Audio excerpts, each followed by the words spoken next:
नमस्कार दोस्तों, स्वागत है हमारे इस बेसिक लर्निंग बेसिक कंसेप्ट के प्लेटफार्म पे। और आज भी जो है बड़ा ही बेहतरीन एक प्रश्न है और इस प्रश्न के ज़रिए बहुत सी चीज़ें बेसिक क्लियर होगी। कंसेप्ट, बार बार मैं बोलता हूँ कंसेप्ट बेसिक चीज़ अगर क्लियर है तो, और उसके साथ साथ अगर हम प्रश्न को बहुत बढ़िया से अगर पढ़ लेते हैं, कंसेप्ट क्लियर है, बेसिक चीज़ क्लियर है, तो बड़े से बड़े जो प्रश्न है ना बहुत आसान तरीके से हल हो जाते हैं। तो आइए, ये जो स्क्रीन पे दिख रहा है आज बड़ा ही एक बेसिक क्वेश्चन है, प्रश्न है, जो कि अक्सर कंपटीशन में, कॉम्पिटिटिव एग्ज़ाम में, एंट्रेंस एग्ज़ाम में पूछे जाते हैं। तो बड़ा ही बढ़िया है क्वेश्चन। स्क्रीन पे चलते हैं तो ये आपको दिख रहा है कि बड़ा ही एक क्वेश्चन है कि 72 विद्यार्थियों की कक्षा में लड़कों की संख्या लड़कियों की संख्या की 3/5 है, तो कक्षा में लड़कियों की संख्या कितनी है? इसको थोड़ा सा कंसेप्ट के हिसाब से एक बार समझ लेना कि प्रश्न कहना क्या चाह रहा है। तो देखिए, 72 विद्यार्थियों की कक्षा में, यानी कि इसको जब हम अगर पढ़ रहे हैं तो ये समझ में आ रहा है कि ये कक्षा है और उसमें कुल जो विद्यार्थी हैं उनकी संख्या 72 है। ये प्रश्न को बारीकी से पढ़ने से ये चीज़ें आभास हो रही है, पता चल रहा है। और प्रश्न में आगे क्या बोल रहा है भाई? लड़कों की संख्या लड़कियों की संख्या की 3/5 है। मतलब कहने का मतलब ये है कि जो लड़कों की संख्या है वो किसका 3/5 है? लड़कियों की संख्या का 3/5 है। तो आगे क्या पूछ रहा है प्रश्न में? तो कक्षा में लड़कियों की संख्या कितनी है? तो हमें निकालना है कि कक्षा में लड़कियों की संख्या कितनी है। तो जब भी इस प्रकार के प्रश्न अगर आते हैं तो उसमें जो पूछ रहा है आपको पता नहीं है, तो सिंपल उसका आसान सा एक तरीका है कि आप मान लीजिए जो पूछ रहा है, जैसे इसमें पूछ रहा है प्रश्न में कि कक्षा में लड़कियों की संख्या कितनी है, तो आप मान लीजिए आंख मूंद के कि माना कि कक्षा में लड़कियों की संख्या x है। x की जगह आप y मान लीजिए, z मान लीजिए, कुछ भी मान लीजिए। तो हमने यहाँ पे मान लिया कि माना कि कक्षा में लड़कियों की संख्या x है। इतना तक तो समझ में आ गया। अब वही चीज़ मैं बार बार समझाना चाह रहा हूँ कि इसमें थोड़ा सा प्रश्न में ट्विस्ट है। बस ट्विस्ट क्या है कि बस प्रश्न को अच्छी तरह समझना है।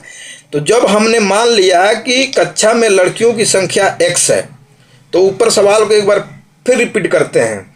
यहाँ लिख रहा है कि लड़कों की संख्या लड़कियों की संख्या की 3/5 है। यहाँ हमने मान लिया भाई कि लड़कियों की संख्या x है, तो लड़कों की संख्या क्या हो जाएगी? लड़कों की संख्या हो जाएगी x इंटू 3/5। यानी कहने का मतलब है कि अगर हम x का मान निकाल लेते हैं तो ऑटोमेटिक प्रश्न के अनुसार लड़कों की संख्या पता चल जाएगी। वो भी हम पता करेंगे, मगर प्रश्न में पूछ रहा है कि लड़कियों की संख्या क्या है, तो हम लड़कियों की संख्या निकालेंगे। तो आइए आगे इसको देखते हैं फिर से। और देखिए, प्रश्न के अनुसार यानी अकॉर्डिंग टू क्वेश्चन, तभी जाके हमारा ये जो प्रश्न है हल होगा। तो अब देखिए प्रश्न के अनुसार क्या कह रहा था, जो अभी मैं जिक्र किया, लड़कियों की संख्या गुणे 3/5 प्लस लड़कियों की संख्या। ये बड़ा कन्फ्यूजन है इसमें, दोनों में। यही इसमें क्वेश्चन में एक ट्रिक है और समझने की बात है। बाकी क्वेश्चन बहुत आसान है। तो कहने का मतलब ये है कि जैसे लड़कियों की संख्या गुणे 3/5, मतलब ये क्वेश्चन के अनुसार लड़कियों की संख्या का 3/5 है, वही लड़कों की संख्या है। यही इस प्रश्न में ट्रिक है और समझना है। तो और लड़कियों की संख्या ऑलरेडी हमने x मान रखी है भाई, तो दोनों को अगर जोड़ दें, कहने का मतलब ये है कि लड़कियों की संख्या गुणे 3/5 वो लड़कों की संख्या हो जाएगी, और लड़कियों की संख्या हमने x मान रखी है। तो अगर दोनों को जोड़ते हैं तो क्लास में यानी कक्षा में कुल विद्यार्थी 72 हैं, वो दोनों बराबर आना चाहिए भाई, बिल्कुल आना चाहिए। और ये सिद्ध भी हम करेंगे कि एकदम ये आएगा, और जब सिद्ध होगा तभी तो माना जाएगा भाई गणित का जो हमने सवाल लगाया है बहुत सही है। तो सारा चीज़ होगा प्रोसीजर। तो आइए आगे देखते हैं, इतना समझ में आ गया होगा आशा करता हूँ कि लड़कियों की संख्या गुणे 3/5 प्लस लड़कियों की संख्या बराबर किससे हो जाएगा, कुल विद्यार्थी के बराबर हो जाएगा, यानी 72 के बराबर हो जाएगा, जो प्रश्न में ऑलरेडी दिया हुआ है। तो आइए अब आगे अब प्रश्न के अनुसार ही इस प्रश्न को हल करते हैं। तो देखिए यहाँ पे जो हमने मान रखा है लड़कियों की संख्या x, तो लड़कों की संख्या क्या है, लड़कियों की संख्या का 3/5 है। तो हमने लड़कियों की संख्या मान रखी है x, तो x गुणे 3/5 प्लस ये जो x है ये है लड़कियों की संख्या। दोनों अगर आपस में अगर जुड़ेंगे तो टोटल जो है विद्यार्थियों की संख्या 72 के बराबर आनी चाहिए। तो वही एक सीक्वेंस बन गया कि x गुणे 3/5 प्लस x बराबर 72। अब इसको सिंपल तरीके से हम हल करते हैं, जैसे नॉर्मल हम लोग हल करते हैं। तो देखिए ये x गुणे 3/5 यानी 3x/5 हो गया यहाँ पे, प्लस x, अगर कोई भी संख्या के नीचे कुछ नहीं है तो 1 रहता है, तो इसको मान लेते हैं x/1 बराबर ये हो जाएगा 72 के। तो अब आगे इसको सिंप्लीफाई करते हैं। तो यहाँ पे देखिए अब यहाँ पे आ गया एलसीएम वाला कंसेप्ट। एलसीएम इसका 5 और 1 का एलसीएम 5 हो गया, ठीक है। अब क्या करेंगे, जो पहला जो हमारा भिन्न है उसका जो हर है यानी जो ये नीचे वाला भाग है, उससे क्या करेंगे, जो हमने वो लिया है क्या एलसीएम, उसमें भाग देंगे। भाग हमने दे दिया, इसका हर 5 है और एलसीएम 5 है। 5 में जब 5 का भाग देंगे एक बार में जाएगा, और ध्यान यहाँ यही रखना है कि जितनी बार में जाएगा उतने से हम उसके अंश में गुणा कर देंगे, ठीक। तो ये एक बार में गया, और 1 का जब गुणा हम 3x में करेंगे तो ये हो जाएगा 3x। जब x का गुणा करेंगे तो 5x हो जाएगा, जो कि यहाँ पे लिख दिया गया, बराबर 72 के ये हो जाएगा। अब आगे इसको सिंप्लीफाई करते हैं।